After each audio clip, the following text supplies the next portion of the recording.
du Maroc a organisé, comme cela a été prévu en avril prochain, le sommet ordinaire de la Ligue arabe.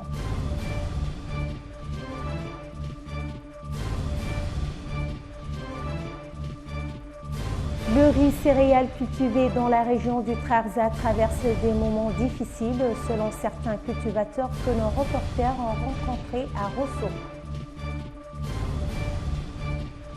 L'ancien Premier ministre Faustin Archange Touadéra a été élu président de Centrafrique, a annoncé samedi à Bangui l'autorité nationale électorale.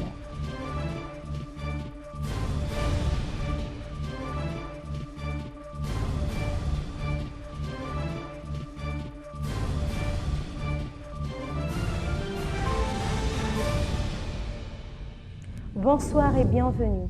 Comme annoncé dans les titres, le secrétaire général adjoint de la Ligue arabe, Ahmed Ben Hili, a confirmé aujourd'hui le désistement du Royaume du Maroc à organiser, comme cela a été prévu en avril prochain, le sommet ordinaire de la Ligue arabe. Ben Hili a par ailleurs ajouté qu'après le désistement du Maroc, la présidence, selon la charte de l'organisation, échoua à la Mauritanie suivant les lettres alphabétiques. Le secrétaire général adjoint de la Ligue a ajouté que l'annexe de la charte prévoit la tenue du sommet dans le pays abritant le siège, à moins qu'un autre État en fasse la demande. Enfin, Ben Hili a dit que la décision marocaine avait été annoncée par le ministre marocain des Affaires étrangères lors d'un entretien téléphonique avec le secrétaire général de l'organisation. Celle-ci attend une lettre officielle de Rabat pour lancer des consultations avec les pays membres pour fixer la date et le lieu du prochain sommet. Le ministère mauritanien de l'économie et des finances a annoncé jeudi le lancement de concertations avec des services régionaux et les secteurs gouvernementaux à propos d'un nouveau plan de développement étalé sur 15 ans dans le cadre de la stratégie pour un développement accéléré. Le ministère a commis des experts pour contacter les départements ministériels et les services régionaux pour une concertation et une évaluation des besoins et des problèmes posés. La première réunion de concertation s'est tenue jeudi à Rosso, une réunion au cours de laquelle le directeur du suivi et d'évaluation du cadre stratégique de lutte contre la pauvreté a expliqué les grandes lignes de ce programme. La semaine dernière, le ministère avait tenu une réunion avec les départements ministériels consacrés à l'examen des différentes composantes de ce programme. Nous allons à présent faire un petit tour au Trarza pour parler de l'agriculture, plus précisément le riz céréales qui est très cultivé dans la région du fleuve Sénégal. Les cultivateurs de la capitale du Trarza, Rosso, rencontrent d'énormes difficultés dans ce domaine concernant le manque d'eau, matériel de production, semences entre autres. Ils interpellent les autorités concernées pour une meilleure gestion du secteur pour une bonne production de riz. Ababacar Nam. Le riz est une céréale de la famille cultivée dans la région du fleuve Sénégal, plus particulièrement dans la capitale du Trarza, Rosso.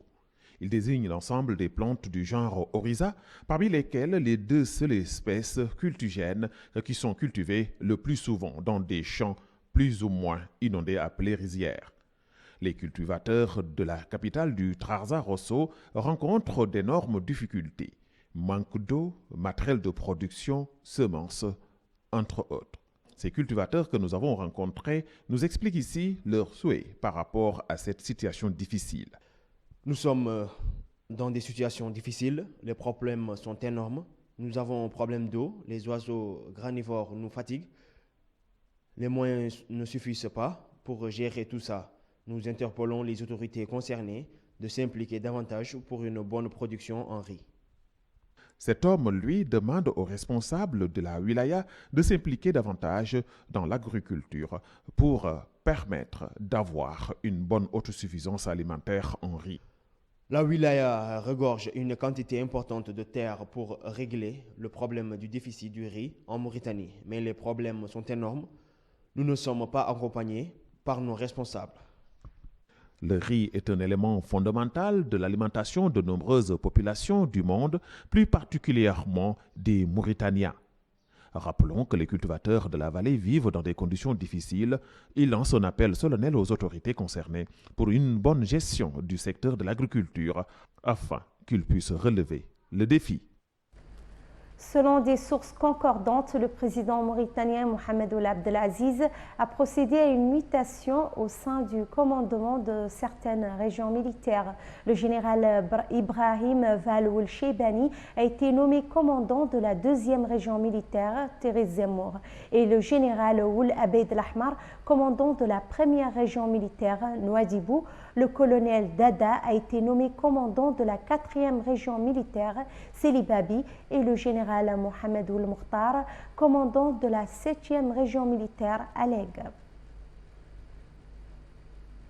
La ministre de l'Élevage, Mme Fatma Val Mentesouena, a visité vendredi à El Mina les couvoirs au niveau des poulaillers d'Okaha et El Barka. Sur place, la ministre a été édifiée sur les conditions d'hygiène et les méthodes suivies au niveau des 2 unités dont la capacité de production hebdomadaire de 240 000 poussins. Elle a, au cours de la visite, insisté sur le respect des normes internationales dans le domaine de la filière de la volaille, qui a connu ces derniers temps un développement spectaculaire grâce au climat de l'investissement adopté et aux facilités accordées par l'État dans le secteur.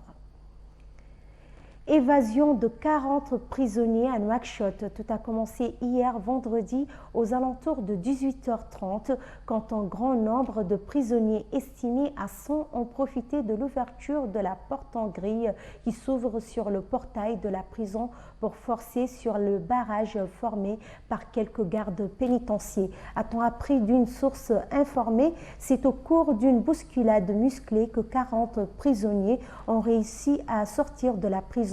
Mais sous les tirs de sommation effectués par des gardes, seuls 24 ont pris la fuite et les autres ont regagné les lieux, nous indique une source fiable. Selon les informations de Tawari, parmi les prisonniers en cavale figurent des détenus dangereux condamnés à mort pour homicide. À cet instant, certaines sources parlent de l'arrestation de 7 fuyards retrouvés dans des maisons abandonnées situées non loin de la prison. L'actualité internationale en bref et en images avec Adama Oberaounou.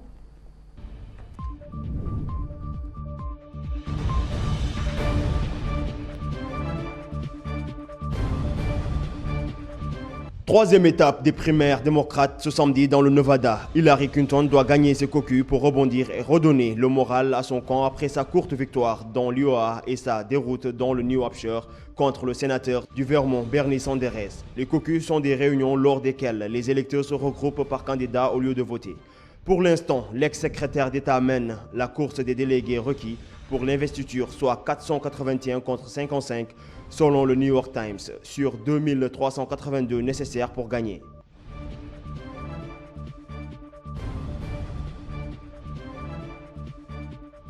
L'ancien Premier ministre Faustin Archange Touadéra a été élu président de Centrafrique, a annoncé samedi à Bangui l'autorité nationale électorale.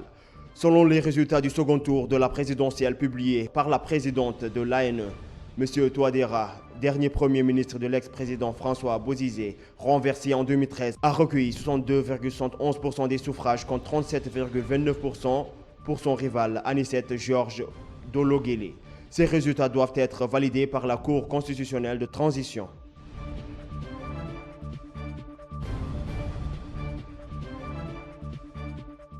La Russie a promis samedi de continuer à aider Damas à bombarder les groupes terroristes en Syrie alors que l'opposition réclame comme condition à une trêve temporaire l'arrêt des opérations des alliés du régime. Le conflit en Syrie, qui va entrer le mois prochain dans sa 6e année, a connu un nouveau développement il y a une semaine lorsque la Turquie a commencé à bombarder dans le nord de la Syrie les positions des missiles kurdes qualifiés de terroristes.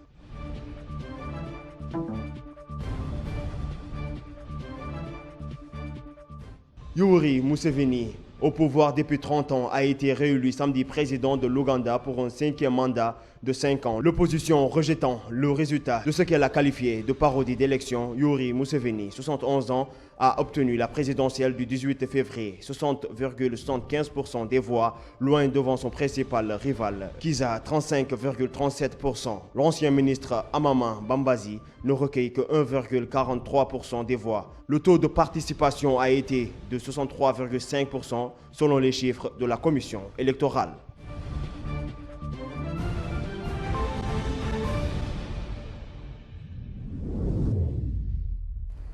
Ce journal est à présent terminé, mais avant de nous quitter, le rappel des titres.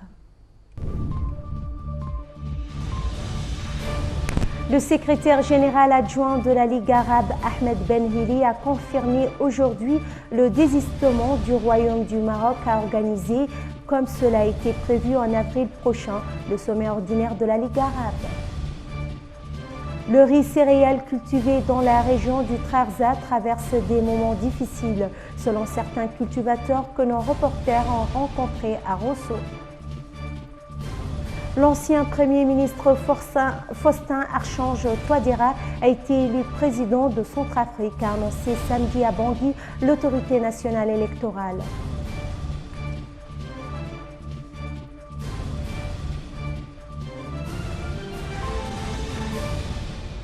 Bonne suite de programmes sur Al Wataniya.